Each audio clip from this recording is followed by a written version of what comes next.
Hey everybody, welcome.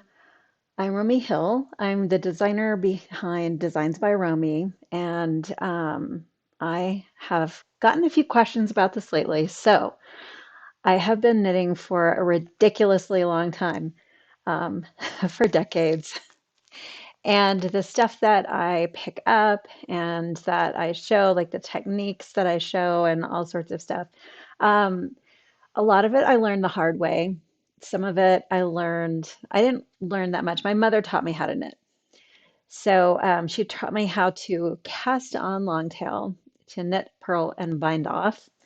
And so I have learned a lot of it from trial and error.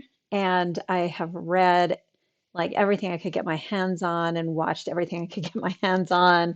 And like kind of deconstructed garments and all of that just because I am a total geek and I love to know how things work. So that is the answer to that. Anyway, so lovely to see you all here today. Um, so I turned off the option in YouTube where only subscribers can chat because a lot of you have been having problems with it, like way more people than I actually realized. And so sorry about that. I had somebody in the chat, like one of the first times I went live, that was like, shouldn't have been there. So, so I kind of just turned that into subscribers only. But I would rather have you all be able to chat away in the chat. So I turn that off and hopefully everything will be fine. So it's lovely to see you. Today I'm wearing my ellipses. It's a just a little tiny small shawl and it's just one skein. Like you can basically work it until you run out of yarn. And it's got tassels too, so I like tassels.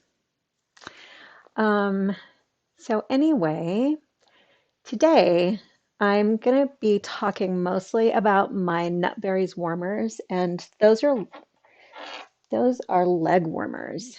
So I got a lot of questions about them in the last couple of weeks. Um, and I just thought I never went over them.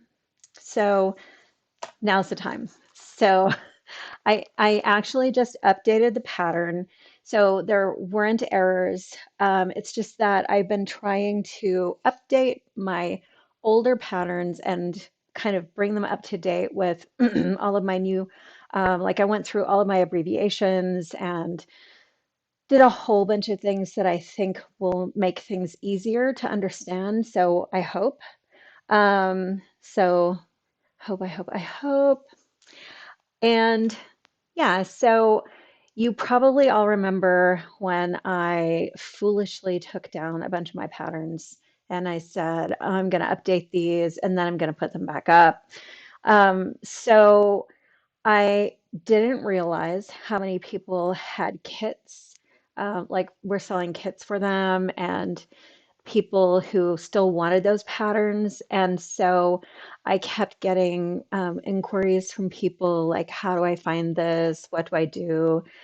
And so I put them back up because, and I did actually talk about this in my newsletter a little bit, but I put them back up. I am really sorry. I never meant to mess things up like that. So I'm just going through, instead of taking them down and then putting them back up, I'm just going through and updating. So, but they're going to still stay up there for sale. So Nutberries is one of those that I was just like, I'm going to talk about this. So I'm just going to update it. So anyway, um, about the chat again, there is a little bit of a delay, so I'm not sure how much it is today. I think it's maybe like 10 to 15 seconds.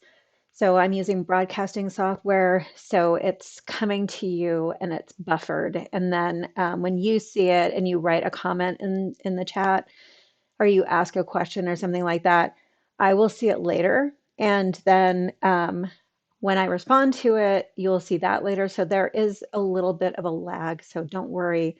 I will be kind of on the lookout for your questions. So please feel free to ask questions. So before we get into the Nutberries warmers, I do want to talk a little bit about the loops on someone called a taxi. So that's these. Um, they have a loopy base, and some of you were having problems with trying to keep the loops from getting too small. So I did want to go over that just a little bit. Um, so these are what my loops look like up close. They were actually a little bit bigger when I started out. So if yours are decreasing in size a little bit, that's okay. So, um, but I did not have them like decrease in size that much. So after I finished with them, I did kind of go through, like if I thought something was a little small, I went through and just kind of gave it a tug. And then also, so let's take a look at the loop here. So someone in my Ravelry group suggested going through the back loop for the second stitch.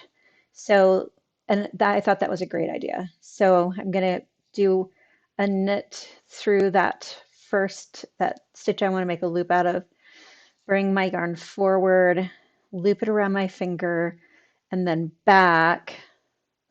So at this point, you can adjust the size of the loop. So I'm just going to keep it about like that. And now I'm going to work this through the back loop and give it a little tug here to make it the right size. And then I am going to pass that first stitch over and give it a little tug. And I think that that would help to lock it in more. So if yours are kind of getting loose, just like give it a tug. So let's see. Okay. Hi, Sue. Yay. So Sue, are you talking about the someone call a taxi pattern or the Nutberries? Anyway, so there we go. That's a modified loop. And let me just put that aside. Alrighty.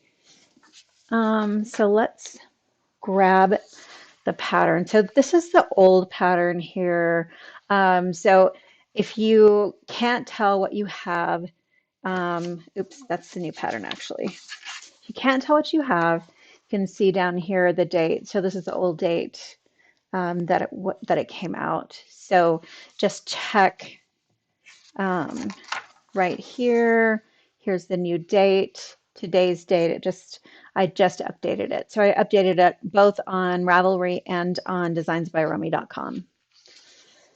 So I just want to show you what I did to it. It wasn't very much. So, okay. So before, I only had inches. I added centimeters too. So when you look up here, you'll see centimeters. Apologies for being so like US centric. So now there are centimeters as well. So old one, new one has centimeters. The other thing I did, this was a little bit confusing because I used these parentheses also in my written instructions. So I changed those to brackets, which is what I usually have for my sizing in different patterns. And so all of that is updated in here. And then I did update some of the abbreviations as well. So I have started making it really clear in the abbreviations how I expect the stitches to be mounted on the needle. So the instructions will assume that all of your stitches are mounted on your left needle with the right leg in front and left leg in back.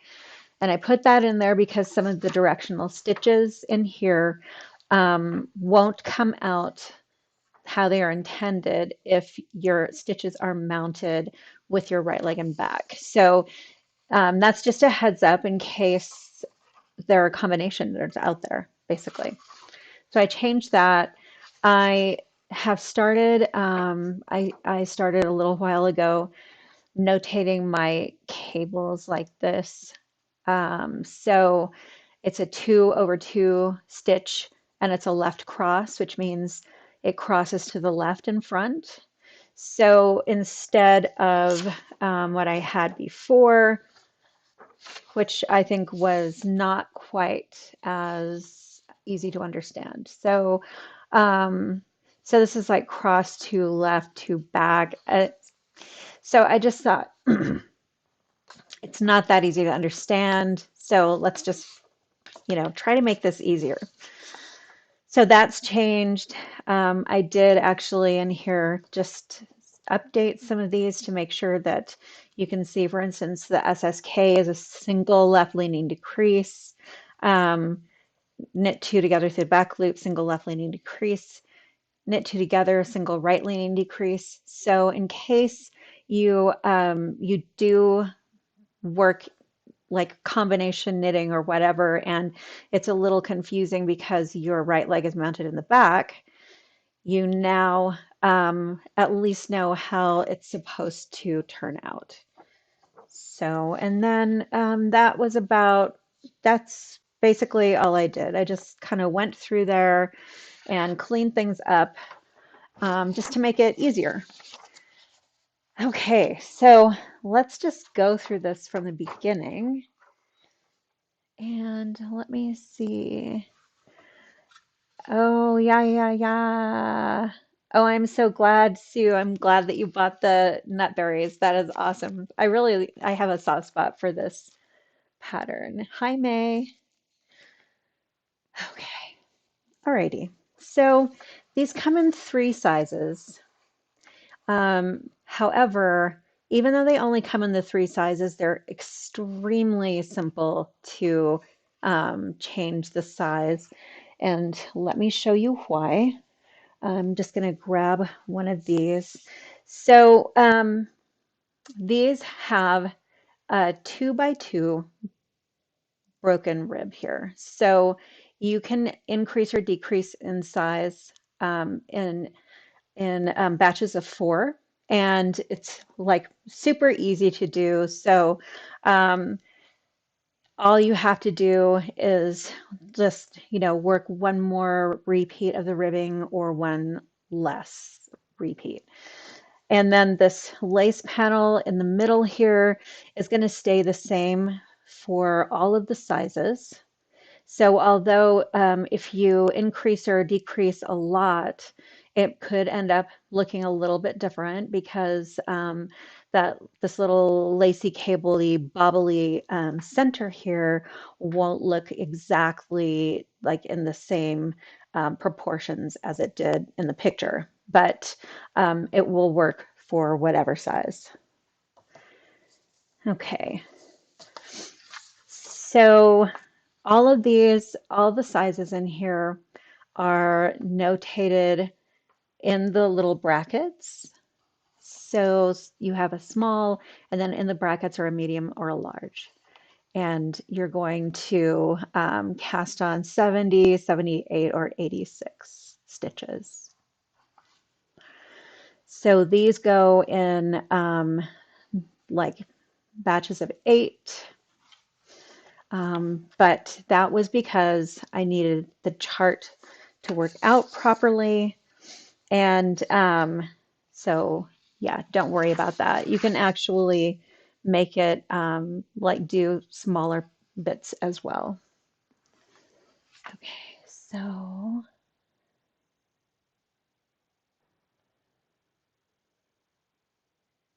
Okay, so just looking at the comments, sorry.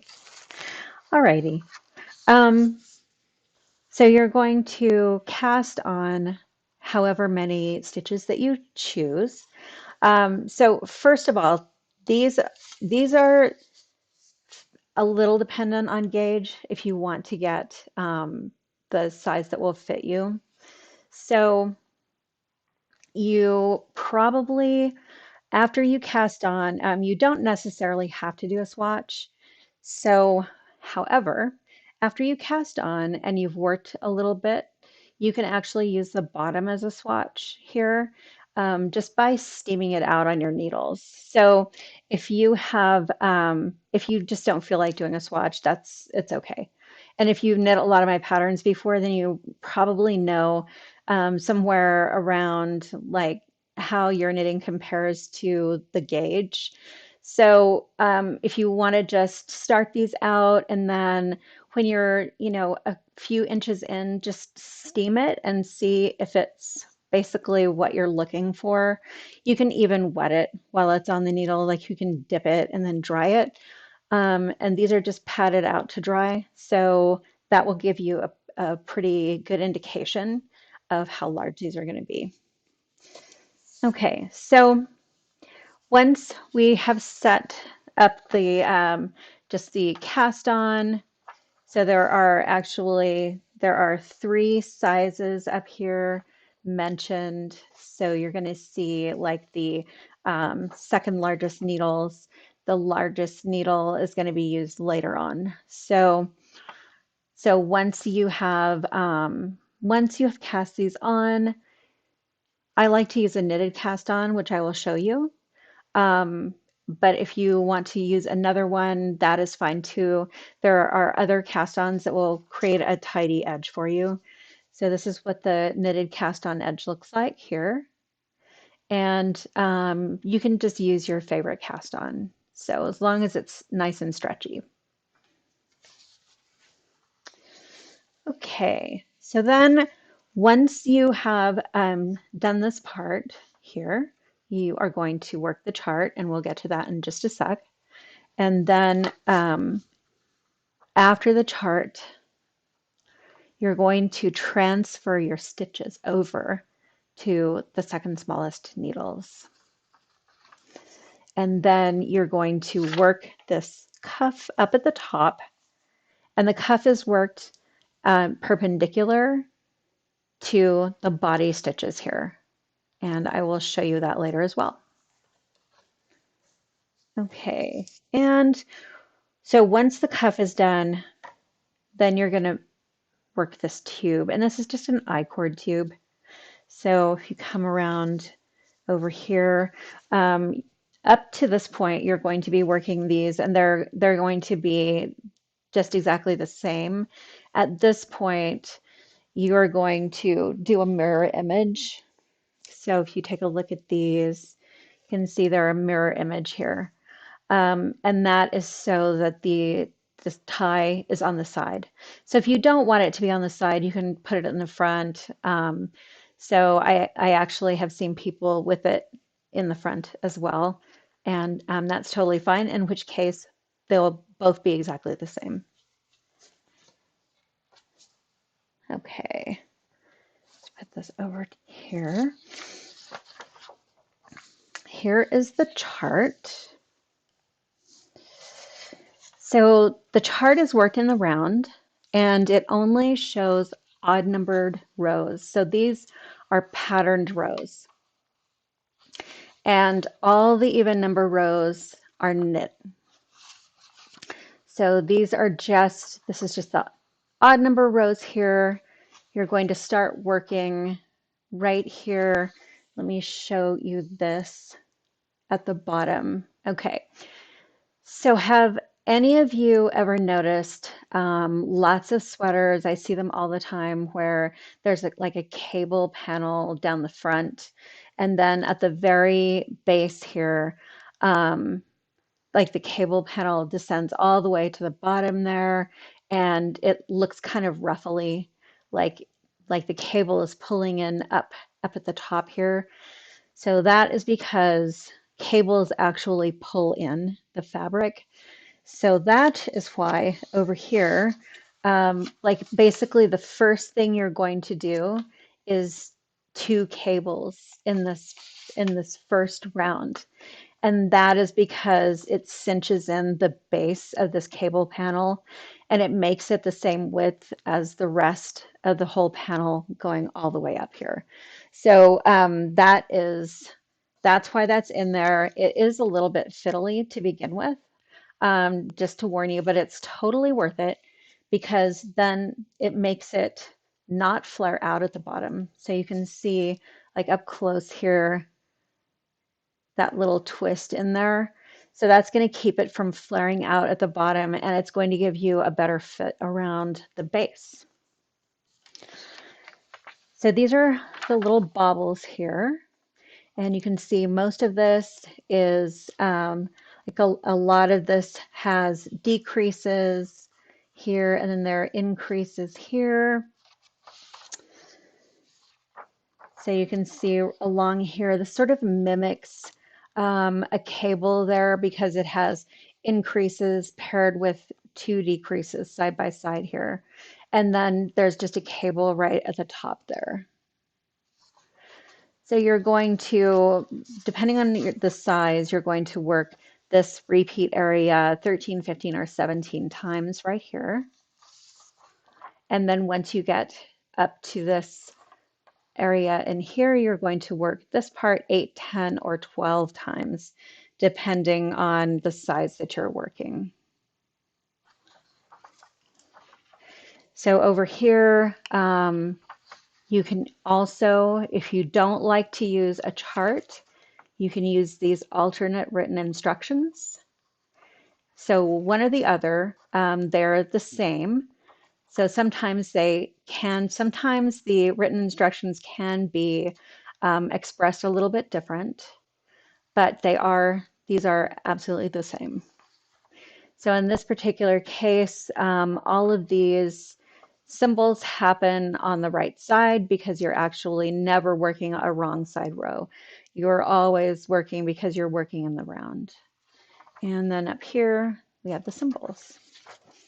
Okay, so let me show you some of the stitches in here so that when you get to them, you don't say, what on earth is she talking about?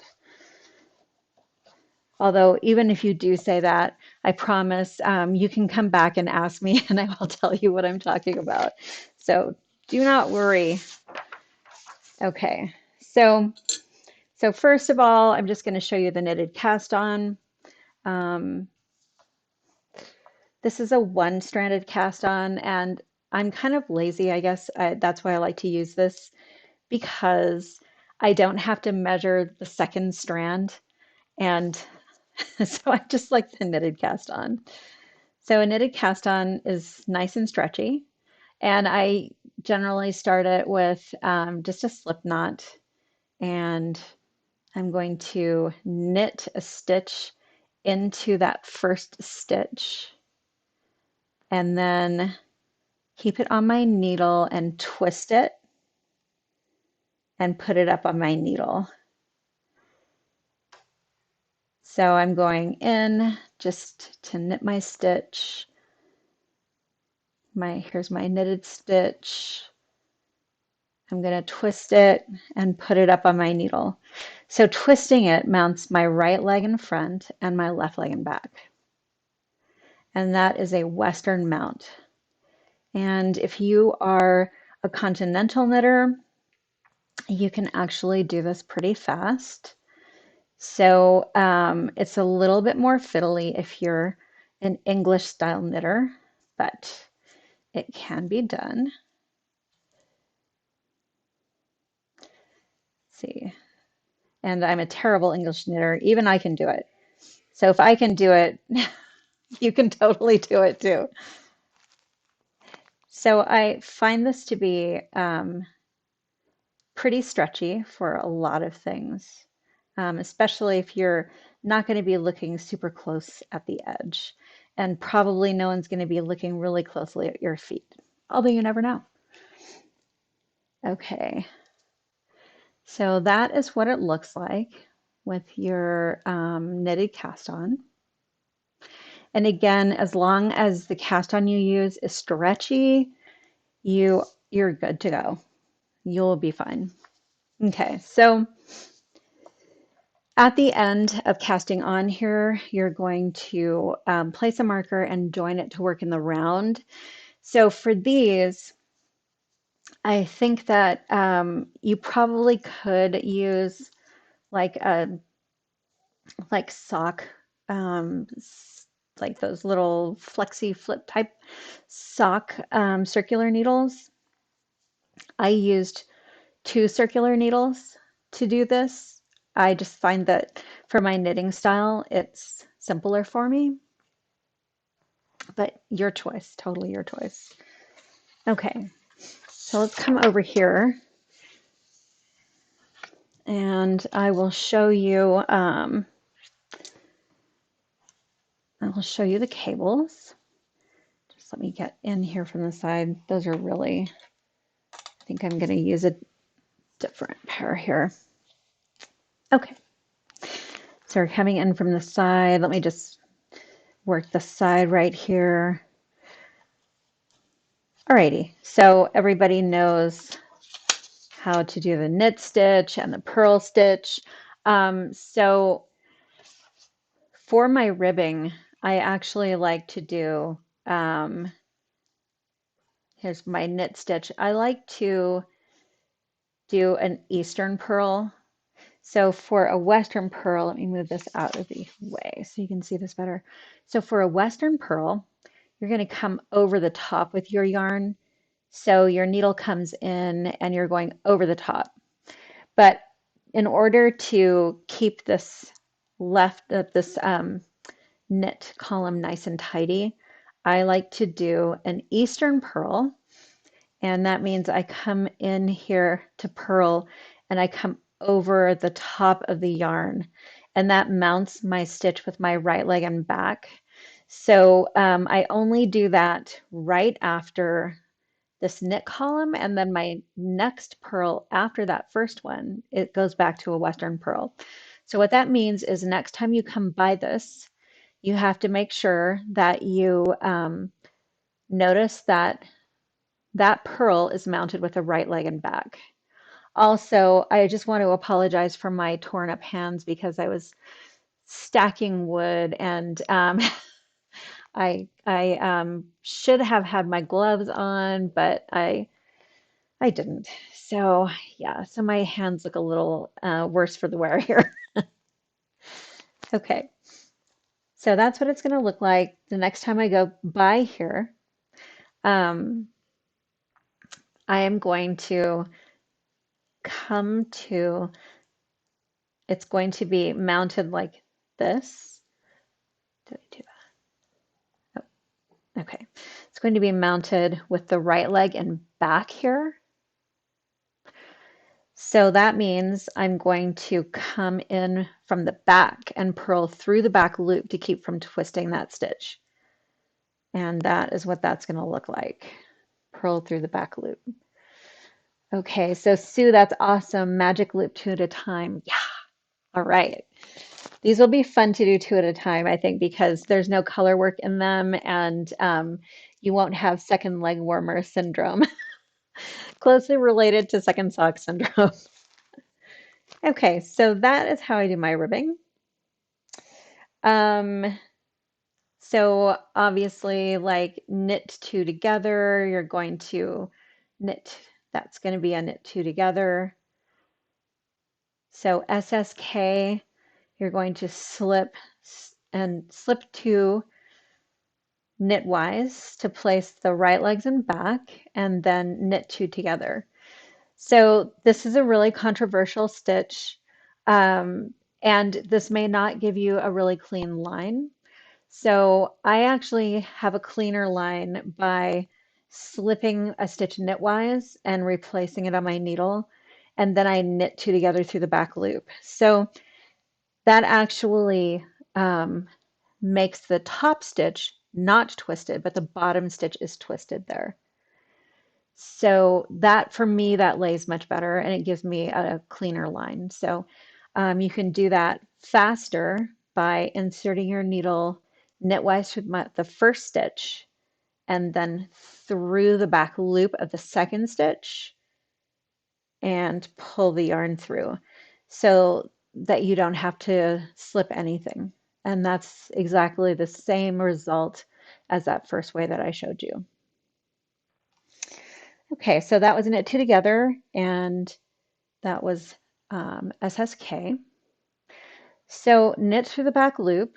We already talked about the back loop of the purl stitch because the purl stitch was mounted with the right leg in back and the left leg in front. So when you work through the back loop and your right leg is in front and your left leg is in back, it twists the stitch. So knitting through the back loop is not synonymous with twisting a stitch. When the right leg is in front of the needle and you knit through the back loop, it will twist the stitch. So you can see at the base here that that stitch is twisted. So if you're not going to run into this if you're a combination knitter because this is in the round, so you're not going to be purling on the back. But combination knitters, after working a wrong side row, are going to see the right leg in back and the left leg in front. So in this case, if you knit through the back loop, it's not going to twist the stitch. Okay, so purling through the back loop, same deal. My right leg is in front here and the left leg is in back. So unlike before when I purled through the back loop to keep it untwisted, I'm going to purl through the back loop now to twist it because that right leg is in front and the left leg is in back. So in the back there, I'm going to grab that and go into the stitch from the back and work that. And that's going to twist my stitch. Okay, so let's get to the bobble. So this is my favorite way to work a bobble. I think they're nice and perky. So, okay, so I'm going to work a bobble on this next stitch here. So I'm going to work 5 stitches into this one stitch here before I take it off the needle. So there's going to be a knit 1 and then yarn over, knit 1, yarn over, and knit 1. So that is my 5 stitches into this one stitch here. Now I'm going to turn this over and purl 5 stitches. So I'm on the back. You can also knit this backwards if you want to. If you want to practice your backwards knitting, this is a great time to do it. So there's my backwards. Okay. So this is what I have so far here. So now I'm going to slip purlwise, slip purlwise, and knit 1. This is going to be my center stitch. I'm going to slip it back to my left needle and then slip this stitch right next to it over the top of it. Then I'm going to slip it back to my right needle and slip the stitch right next to it over the top of it. So this gives you a really balanced bobble. I'm going to slip it back again and over the top. And one last time here, get that nice poochy bobble there. And you can kind of tighten it up a little bit. So here's your bobble, and then you can just keep on working. You might want to give it a little tug on either side, and that's going to give you like a nice perky bobble. And it's really centered. So this is my favorite bobble technique to use. Okay, so let's look at the 2/2 left cross cable. So 2/2, I'm going to show you this the way that the instructions show it. tell you to do it. So 2/2 left cross, you're going to take these stitches onto a cable needle and knit 2 stitches, and then knit 2 stitches off of the cable needle. So I tend to feel like using a cable needle is actually kind of fiddly for me. So I prefer cabling without a cable needle. But there's your 2/2 left cross. And let's do the 2/2 right cross. So pretty similar. You are going to, well, I'm going to have to back up now because I'm running out of stitches. But here, I'll just back up here and rip all of this out. So then I can show you how to cable without a cable needle as well. And there goes my bauble. It was a beautiful bauble, but now it's gone. Okay, let's just get back here. And if you have any questions while I'm doing this, please let me know. I'm more than happy to answer any of the questions or anything that you want, that you've seen in the pattern and you want me to tell you how to do. Let me know. So let's just get these stitches back on. Okay. So to do the 2/2 right cross, you want these 2 stitches are going to go to the right. Here are these 2 stitches. So that means I'm going to place these next 2 stitches on my cable needle and hold them to the back this time. And I'm going to knit 2 stitches off of my working needle, and then I am going to work these 2 stitches off of the cable needle. So I don't particularly love to do this off of the cable needle. So if you are like me, you can actually put them back onto your working needle instead of working them off the cable needle, if that's easier for you. So these are now back on my working needle, so I'm going to knit those 2, but those are the 2 that were on my cable needle. And now I have my right cross. I know it was a sad, sad bauble. It was very sad that it had to go, but there will be other perky baubles. Okay. Alrighty, so here is how I actually prefer to work these. Let me fix this up here. I had a bunch of my stitches twisted. So here's how I actually would rather work my cables. So I'm going to do a 2/2 left cross here. And different people do these differently. For me, I like slipping all 4 of my stitches over to my right needle, and then I'll slip my needle into the second 2 stitches that I want to go over the top. And then I'm going to take my needle out and slip them back in to those other 2 stitches and back onto my needle. So I've already done the cross on my needle. And then I'm going to knit these 4 stitches.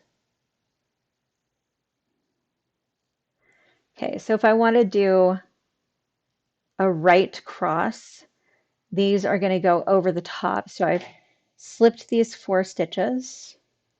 I'm going to go behind. My needle is going to go into those 2 stitches behind that needle, and then going to take my needle out and put them back in And now I'm ready to work that other cable. I had a little splittiness there. And by the way, it's snowing outside here. It wasn't supposed to snow today, but it's snowing. Okay, so left cross and right cross. Alrighty. So I think we're good there. Okay, so I think everybody knows how to do a yarn over. I'm gonna like work back the other way and we'll go through a couple of other things here. So this is obviously not in the round, but I think I can still show you the yarn over. So one thing people often think of yarn overs is that the yarn over is not just like the piece of yarn over the needle, that it also includes the knit stitch after. So I just want to put that out there that that is not the case. So a yarn over is only a strand of yarn over the top of the needle, and it's one stitch, and it is one increase. So that can mess you up. Okay. So a yarn over, for those who may have not used them before, sometimes called a yarn forward, and I will show you why that is. So yarn over, if you're a continental knitter, you're just going to go like this and do the yarn over. If you're an English knitter, here's why it's often called yarn forward. You are actually going to bring your yarn forward and then knit your next stitch. So it's a little bit of a different way of execution, but it ends up being the same thing. Okay. And I think that covers all of the stitches that you're going to need. So let me show you how to do the edging. Okay, so once you are all finished with this chart here, you're just going to put that away and go back here to the edging rows. So it tells you to to cast on stitches.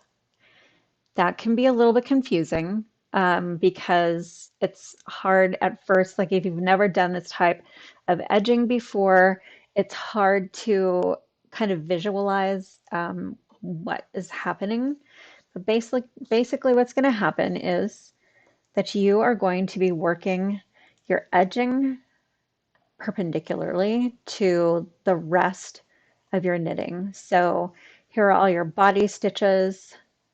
Your edging is going to be knit back and forth up here, and it's going to bind off all of your body stitches as you go by. So this has to be done on a smaller needle because you're actually doing 2 rows to every 1 stitch.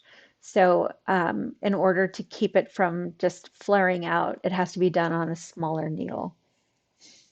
Okay, so this is just like a knitted on lace edging if you have done those before.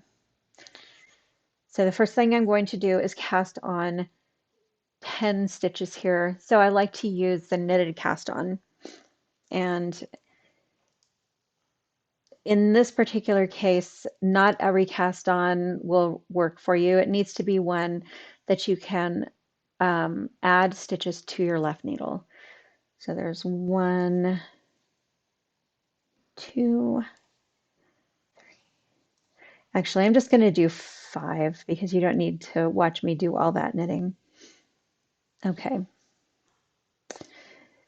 So on the first round, you're going to knit all of these through the back loop.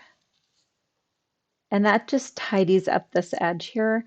See how that can get just a little bit loose? So that's just to tidy it up.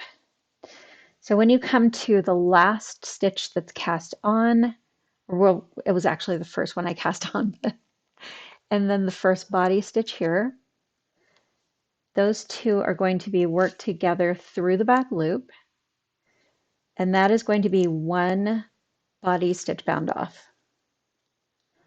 Now you're going to turn this over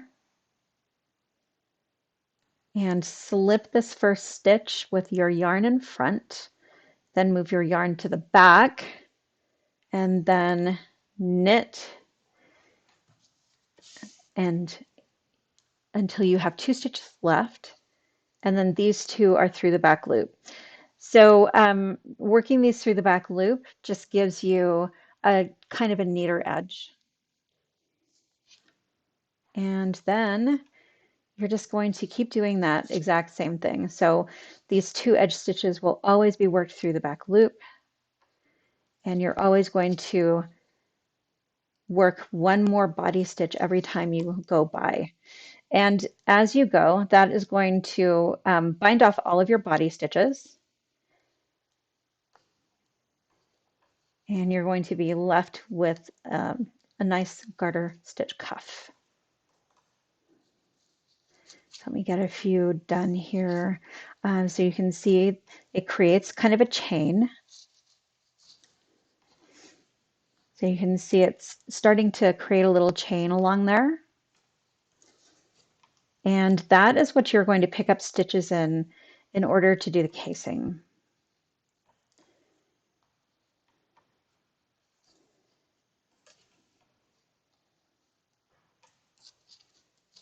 So let's see if anybody has any questions so far. Let me know in the comments if you have any questions or anything. I'm just going to do a little bit of this. I'm not going to do a ton of it because I think I'm not sure if this is all that interesting to watch. Although I have to say, I mean, there are TV programs of Norwegians stacking wood that are extremely popular. So maybe, like maybe that's like a niche market for us knitters. We can just put like long streams of knitting and nothing else.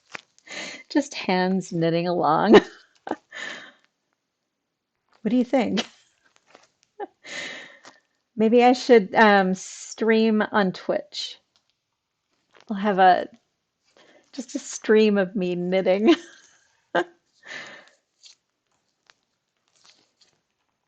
Okay.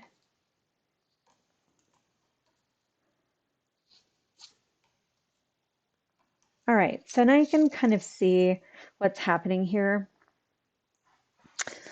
with this going along. You can see that I have my little chain here, and I'm getting a little cuff across the top here. And so this part is just going to be used as part of a 3 needle bind off at the end. So, so maybe I should I, should I do that? I love that. I think that's so cool. I feel like we should just do that, right? I mean, if Norwegians like to watch wood being stacked, like I think I think that may be a new market.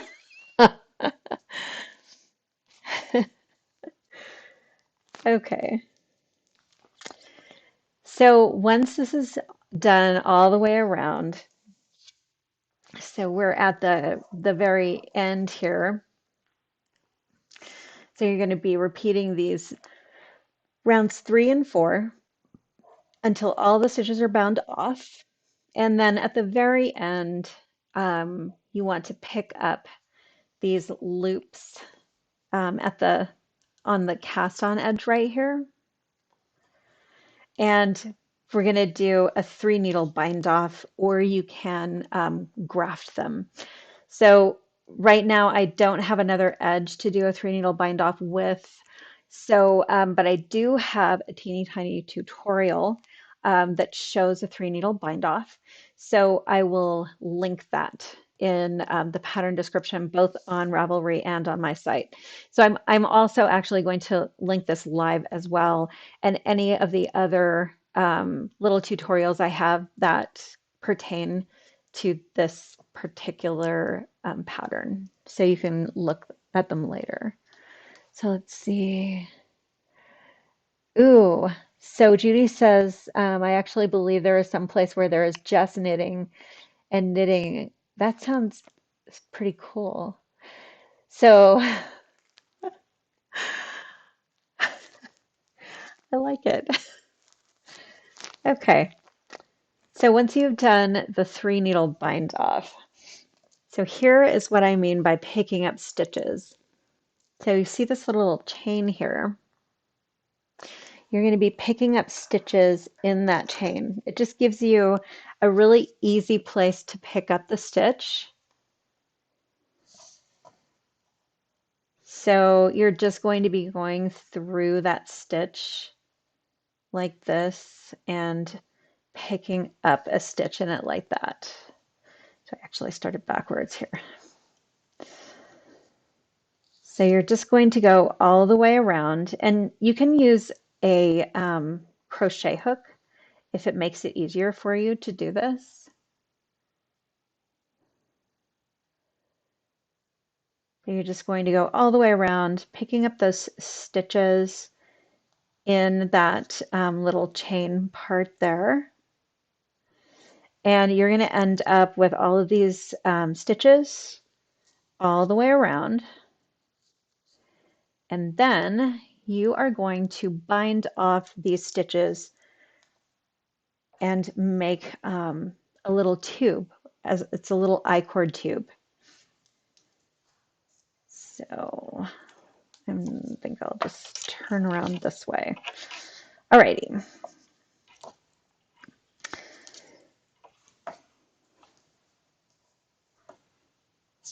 A little bit at 6s and 7s here because I have all this yarn connected, but we'll get there.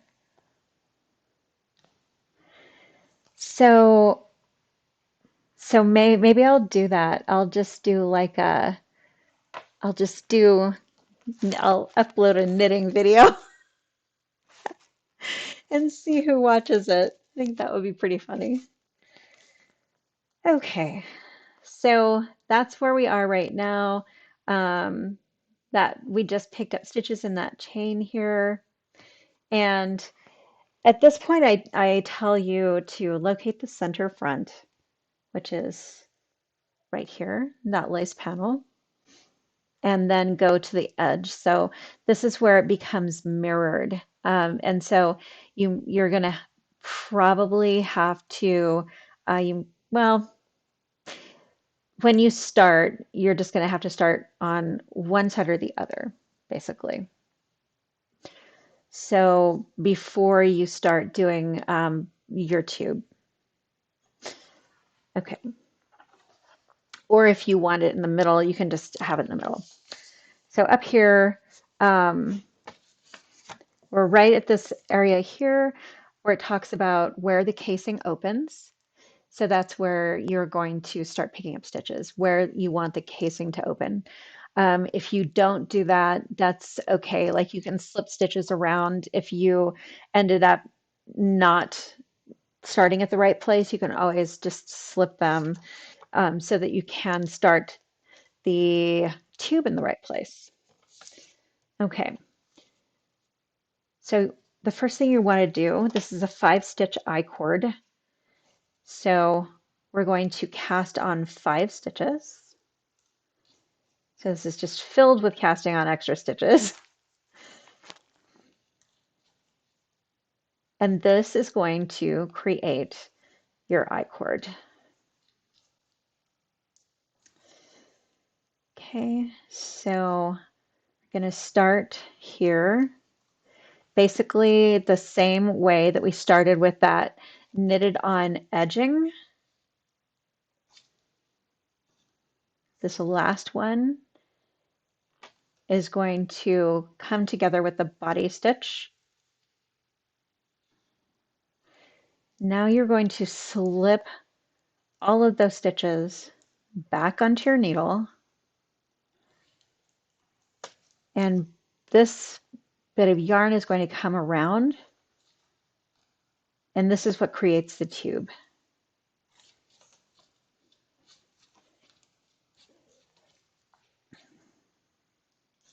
So each time you get to that last I-cord stitch, you're going to do the same thing. You're working it with a body stitch. And then they're going back. And you're going to bring your yarn over again. And you want to keep that tube going. So you can see it's starting to create a little bit of a tube. At first it's going to look really messy, but it will knit up really nice. So, oh, bye, Cynthia. Thank you for joining us. Hello, Yarning for a Smile. Okay. So let's get this together here. So you can see here it's creating that tube. And you can kind of stretch it out and it will look neater. So we have this little tiny tube here. So a 5-stitch I-cord is actually a larger I-cord than usual. So if you want to give it a little of an extra tug, that's totally okay. So we're at the end here. So at the end, you're just going to bind off these. See, what did I say we were going to do? Bind off 4 stitches and return the last stitch to the left needle.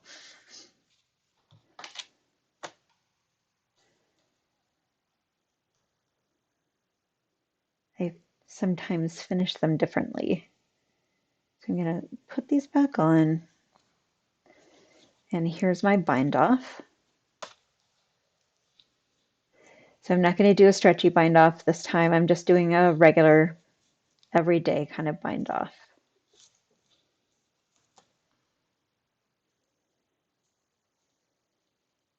Oops. And that goes back over onto my left needle, and I'm just going to knit those two together through the back loop. And that is the end. So I can fasten this off now, and you can see here what that will look like. It'll have this little tube all the way around that you can stick your drawstring through. Okay, so I did do a little tiny drawstring last week. And this is that's what it looked like. So I'm not going to do a drawstring today, but I think what I am actually going to do is make a tiny tutorial on drawstrings, and I will link that, and I did a pom-pom before live, so I'll link the little pom-pom as well, because it's getting a little bit late. And it's storming outside, so I'm not sure how much longer my service is going to last. Okay, so once you have your drawstring, um, you're just going to, you can put a pom-pom on one end, and then you want to leave one end open like this, like with no pom-pom on it. You can use like a bobby pin or any type of safety pin or anything like that to get it through the, if I use a bobby pin, I often just go like this to get it through that tube. So you're just going to pull it through. So once it's pulled through the tube all the way around, um, at that point, you can put the other pom-pom on. But the pom-poms will keep it from going through the tube, so don't put them on both ends before you thread it. I know. So So when I was in, I think it was in fifth grade, I had a teacher who gave us this assignment that was write the instructions to make a peanut butter sandwich and pretend that the person that you're talking to has like basically no frame of reference at all. So anything you tell them to do, that's the only thing they're going to do. So you had to say, pick up the knife, like open the top of the peanut butter, put the knife in. So I often think of that like, okay, so maybe I do that a little bit too much, but I try to get all the steps in there so that in case there's someone who's never done this type of thing before, I'm not missing something that is crucial to success. So that's the story there. And I did have one other question that I wanted to answer. So this one, so if you follow me on Instagram, then you've been probably seeing all of my stuff on picking up stitches, and more on that later. Like I will go through those like next week.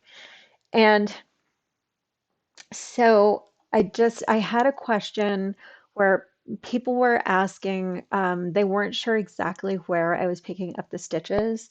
So I am just going to show you. So this is a swatch here that the cast on is at the bottom here, and it's worked up to the top with these decreases. So the decreases are moved in 2 stitches from the edge. So you can see this line of stitches here. That's a nice, pretty line of stitches here. And then that other beautiful line of stitches next to it. And then this kind of cruddy looking edge here. So that is what I'm going to use as my selvage stitch. So when I pick up stitches, I am picking them up in between that ugly selvage stitch right there on the edge and the perfect pristine column of right side up V's. So I want to hide this horrible looking thing on the edge and show this column right here.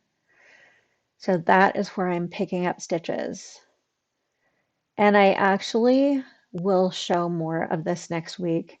I also have another, I have a pattern coming out as well. So this is a mashup from my 2023 Lace Lovers Club, and that is coming out this weekend. So I will be going over that next week as well. But I do want to make some extra time and talk more about picking up stitches. So let's see if I have any other questions. Oh, Judy, you were talking about drawstrings through sewing bags. So interestingly, that is something I have actually been thinking a lot about lately. And one of the reasons that I have been going live a lot is that kids don't learn any type of handwork in school anymore. So whereas like when I was in school, we had home ec and shop, but they don't have that anymore. And once in a while, it's kind of cool because a teacher decides they want to teach knitting or something like that. But so my younger son often tells me that his friends have never cooked for themselves. They don't know how to sew on a button. No one really knows how to knit or crochet or do any type of handwork like that. And parents or aunts, uncles, grandmothers, grandfathers didn't teach them how to do this stuff either. So I figure there are a lot of people out there who just would love this knowledge. So I just thought, I'm just gonna put it out there, see who likes it. Okay, so let me see. Let me take a look over here. Oh, Sue, you were funny. Okay. So I did actually teach knitting in 4-H, and my younger son got to take knitting in his middle school. But that was about it. And now the same school doesn't really have much of anything. So, not really any art or anything like that. So, I'm getting to, I guess, if you know anybody who wants to know how to knit, please pass it on. So, just pass it forward and help people learn to knit. I think it's like one of the coolest things you can be able to do and gives you peace and feels good to make something. So, anyway, thank you all for joining me. And I think that's about what I have to say today. And just kind of watching the snow outside. Anyway, thank you again for joining me. If you like this type of stuff, I hope that even though I like took off the subscriber um, thing for like have for the chat, I hope you'll still subscribe. I hope you'll like my videos. I hope you'll let me know if there's something that you would like to see on the videos, and I am super happy to get it up there for you. So I will see you next week, next Thursday. So everybody take good care, stay warm, stay dry, stay happy, and I'll see you later. Bye bye.